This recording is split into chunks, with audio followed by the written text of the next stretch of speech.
გორის რაიონის სოფელ ტყვიავში კოალიცია ქართული ოცნების წევრებმა ქართულ ჭიდაობაში ტურნირი გამართეს. ტურნირი 13 წლამდე მოზარდებს შორის გაიმართა. შეჯიბრს ქართული ოცნების წევრები მსოფლიო ჩემპიონი ზურაბ ზვიადაური და გია ყარყარაშვილი ესწრებოდნენ. ტურნირის დროს გამარჯვებულები გამოვლინდნენ, რომლებსაც სპეციალური პრიზები გადაეცათ.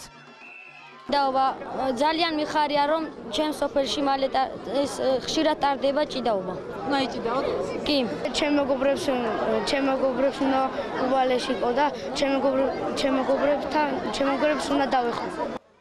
ზვიადაურმა გორელ ოლიმპიურ ჩემპიონს ლაშა შავდათუაშვილს გამარჯვება მიულოცა. ახლა გახდა ცნობილი, რომ მე მინდა ექსკლუზიურად ალბათ რომ გორელი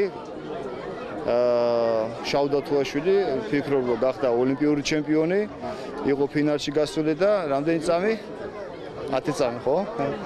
წამი გადარჩენილი. ჩათვალეთ რომ არის ოლიმპიური ჩემპიონი და მე მინდა რომ ყველა ქართველს მიულოცო მისი ოლიმპიური ჩემპიონობა და უსურვო თითოეულ ადამიანს კიდე წარმატება. არის კიდე დარჩენილი 5 წონა და მე მინდა რომ ყველა იმ ადამიანს უსურვო კიდე წარმატებები.